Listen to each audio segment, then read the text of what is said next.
I'm the CEO of Premium Healthcare. I'm also the founder. I'm also a scientist, what is called principal investigator for Miami Clinical Research. I've been doing research for the CDC, FDA, and NIH for the last 15 years. I recently was involved in the formation of the BAM, Regeneron, everything for COVID vaccines. Now we're working on new type of vaccine for the flu that are coming up very soon, available to you guys. I'm also a faculty of 3 medical schools, 6 residency programs here locally, and we opened a foundation, also called Premium Healthcare Foundation, which gives scholarship opportunities to those kids that are cancer survivors, and because of missing school due to chemo radiation, they cannot get a scholarship and earn it the right way that healthy kids can do. So that's what we do. I like to give back to the community because myself, I'm an immigrant to this country, and I'm very thankful for everything that I have accomplished, but it's thanks to the opportunity this country has given me. So I'm not here to talk about the definition of mental health, and the most common that I see you guys in my office for FMLA is anxiety, depression, and PTSD. And my goal is here to teach you how to make better choices in your lifestyle to hopefully, still come to us, but not have to necessarily put you on medication, right? Yeah. So there's a couple tips that I'm going to give you on 4 topics: nutrition, exercise, sleep, and stress, that hopefully will help you learn how to manage those 4 areas in your life, and hopefully not need to go on medication if you're currently suffering from anxiety, depression, or PTSD, or hopefully never get there. So I'll start just from memory on sleep. How many of you guys have sleep issues or have had sleep issues? How many of you guys have taken medication for that? Over the counter, Benadryl, melatonin, Tylenol PM, melatonin, which doesn't work. I know. I was just kidding. Okay, so it's recommended that everybody sleeps 7 to 9 hours a day. How many of you guys get that done? That's great. For some of us, I've gone through medical school and residency. That's a little bit tough. But that's what's recommended. In that period of time, you get enough REM and non-REM sleep, the circadian rhythm, that you should be rested enough to be able to focus back at work and not have an accident driving to work, and being able to help others in whatever it is that you do.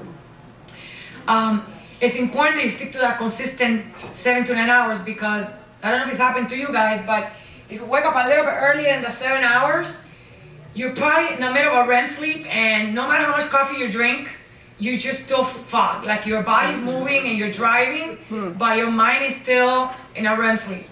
Okay? It happens to me all the time. So, and there's so much coffee I can drink, even though I'm Cuban, that it will not wake me up. So it's important that you wake up every day at the same time and go to sleep at the same time. It makes no difference if you catch up more sleep during the weekends.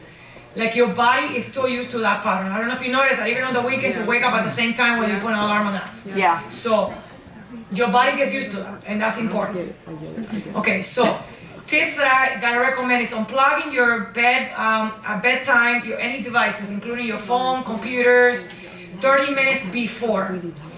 You can do things like read a book, talk to your significant other, listen to music, meditate, pray if you believe in God. The other topic is breaking sugar addiction. You guys have heard that sugar is empty calories. They give you a lot of energy, but you crash. Right. You get more energy from fats and proteins. Okay, Right. That's why there's a very famous that you guys keep on hearing about keto diet. Females are supposed to eat 24 grams of sugar a day. Males, 36 grams of sugar a day.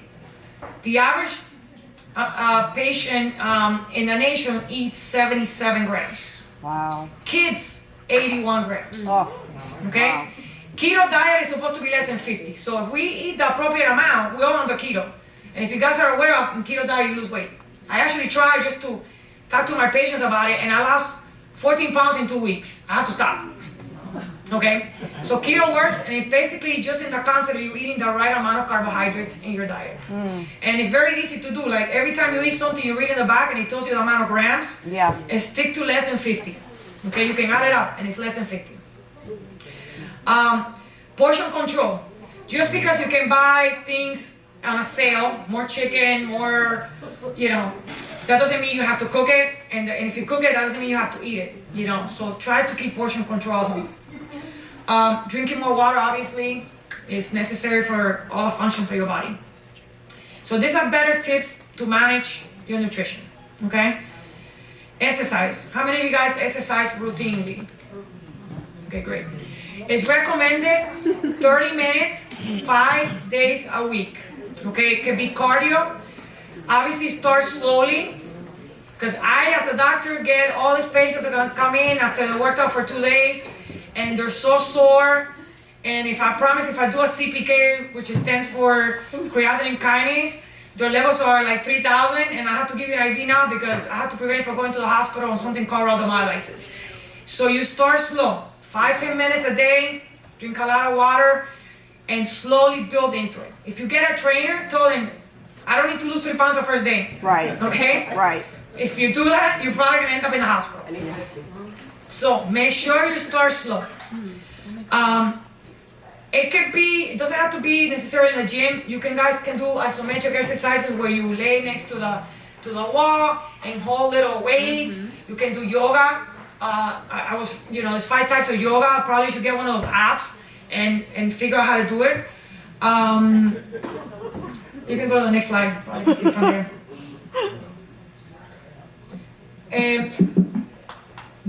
For me, the key of working out is prepping the day before, right? Yeah. I like to swim a lot, and I like to ride bicycles. So I leave the bike where it should be. I prepare my lunch, my breakfast. I get my kids' stuff ready. I don't have a husband, so I don't have to worry about that one. And have your clothes ready, right? Because it's so easy to wake up 5 minutes a little bit late, and then you're gonna be like, I'll leave it till tomorrow. So if you have things ready, especially females, if you don't have time to take a shower, have the dry shampoo near you so you can just spray and go to work, okay? So for me, it's about prepping, right? So that you're ready. It's important that you find something you enjoy. It can be Zumba, it can be aerobics, it could be running, it could be biking. It doesn't matter what it is, but you need to find some enjoyment. Next slide. If you hit a plateau, which happens to all of us after 2 or 3 weeks, you need to change something around it, okay? So find a colleague at work that can join you to work out with you. Find somebody at home, find a neighbor. Change the music, change your wear. Measure yourself and maybe put it in social media so you can keep track of your progress. Yeah, that's good. You have to change something about it so that you stop hitting that plateau and get bored of it, Right, okay? right. So that's very important. I think if you can go back one slide, I want to make sure I'm not missing anything. Remember, you're not doing it just to lose weight. You're doing it for your health. Right. And for yourself, okay? It creates you better self-esteem. Yeah. I don't know if you guys, when you exercise, don't you feel great? Yeah. I mean, you release endorphins, your pain goes away, you just feel like you conquer the world. You only exercise for 10, 20 minutes, but it makes you be more productive, more focused. Right. I don't know if here in the airport you guys have gyms or anything for the employees. That might be something that you guys want to consider. For our employees back at Premium, we have boot camps. We encourage them to join. It also provides a social networking, which is very important. Right. Okay. Next slide. So the fourth thing that I want to teach you guys some mechanisms to make your life a little bit better is stress. Who suffers here from stress? Right. The key is to learn how to check your emotions. Like understand what makes you anxious. Obviously, most of us feel sweaty palms, your heart racing, feel like you're gonna pass out. Some of us that suffer from depression start feeling a little bit sad feeling right before you're gonna walk into your boss, right before you're gonna give a presentation. So once you understand that, you're already one step ahead. You actually can even talk to a psychologist or psychiatrist if you need to. But also at the same time, if you understand, it's like I consider it like an aura. Like before you're gonna have a migraine, a seizure, you already know what's gonna happen. Now you can use a preventive method and work your way away from that panic attack or that depressive episode of crying. Right? So you can do things like deep breathing. Yeah. I go to a psychologist because it's funny. I didn't know that a lot of you guys that were gonna give speeches here have gone through your own personal thing. I'm also bipolar. Don't take any medications. Thankfully, God guided me to become a physician, and I guess it was also to teach my over 300,000 patients in our community, in our centers, to do things that are natural and not necessarily take medication. Okay? Good job. So deep breathing is key. Like, it's super important. Yeah. Okay? Yeah. And she already taught you how to do it. There's apps that they will guide you. Calm. Meditation is great as well. You know, for $1 or so, you can get one of those guided meditation apps that told you, you know, close your eyes, take a deep breath. I know that sounds like BS, but it really helps you calm down. Like if you guys try taking a deep breath, you start feeling all your muscles relaxing. You obviously oxygenating your body better. You can focus better. Right. I recommend definitely taking deep breathing before you're gonna walk into a meeting. Yeah. Right in front of a boss, because in my office, I expect all my employees to give me ideas, right? But I don't want you to be fearful and be shaking before they come to me, since I'm the CEO and the founder and the famous Dr. Hoover. So I always tell them communication is key, right? I sit down at the same level as they are, and I'm like, take a deep breath and let it go, because I need to hear from you how to make things better. That's good. Yoga is very good, relaxing, and then hobbies. I mean, people can have hobbies as, I've seen it, my ex-mother-in-law loves cooking. That's a relaxing way. Cleaning the house, doing house chores, hobbies like painting, writing in a journal. My daughter loves to write stuff in a journal. You know, I try not to look into it, but sometimes I'm interested in looking what she's writing. I'm not gonna deny it. Drawing, you know, playing an instrument. You know, I used to play piano. It was something that would help me relax. So everybody has something that they can do and already have discovered through the years that helps you relax. Okay? So make sure you use it. Okay? Because it's not just going to your doctor and we're going to prescribe you Xanax and all these antidepressants. I want you to try all this before you come to me. Yeah. And even if you come to me and I'm going to prescribe you medication, it's just a band-aid so that you learn to use this as a coping mechanism and get out of the medication. Right. I usually say 4 to 6 weeks, guys.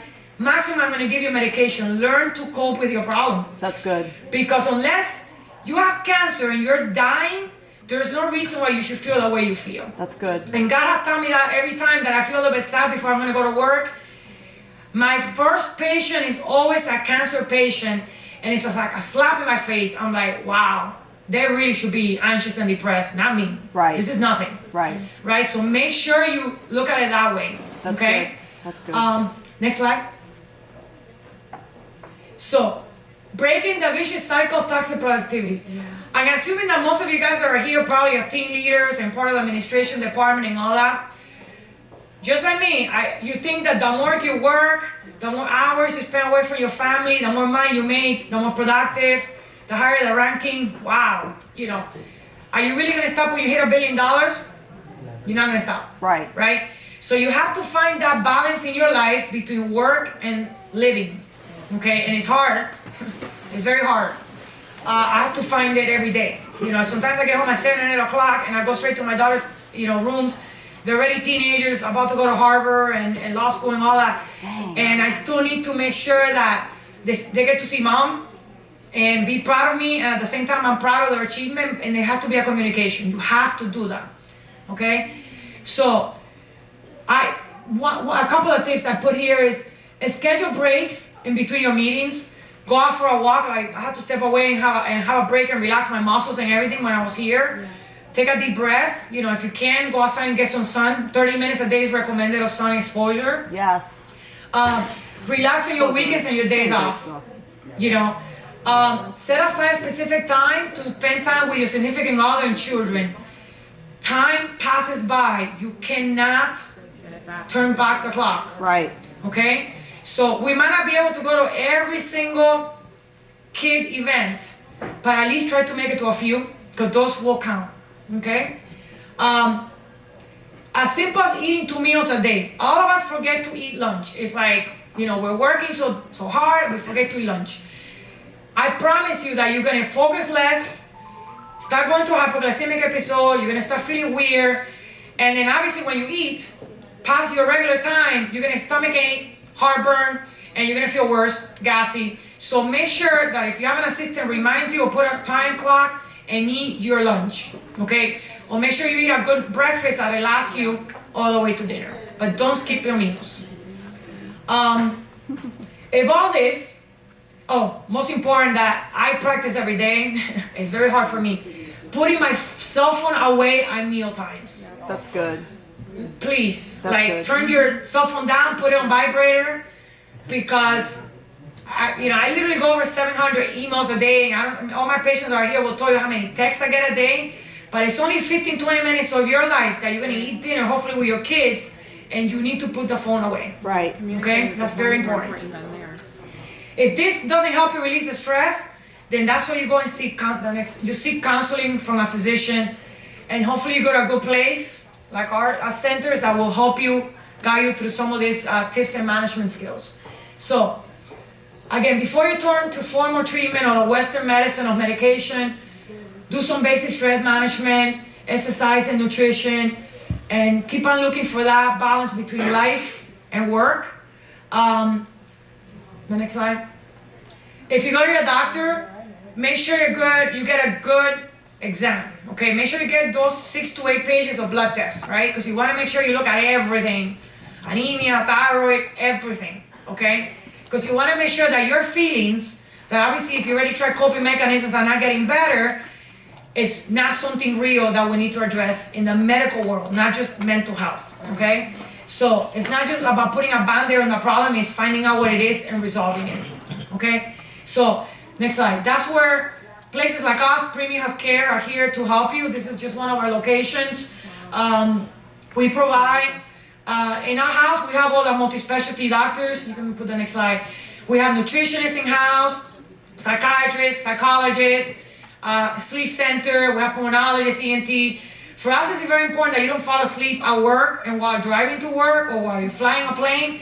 We need to make sure that you don't have sleep apnea, that you don't need a nasal spray, that you don't need nasal surgery.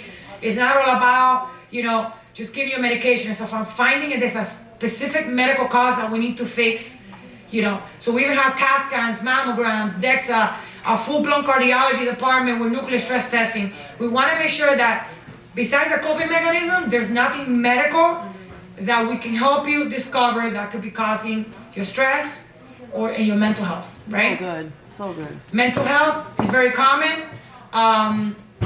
I think all of us have been affected through it, or at least a significant other at home.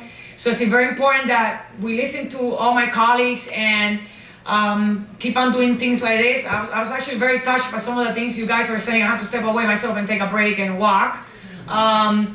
But there's a reason why we're all here is to help you guys, help others, or come up to us and we'll help you. Okay? Right. Because we'll have been through it and we found that perfect balance, and where we're dealing with our own skeletons in a closet and trying to help you guys. Right. Okay?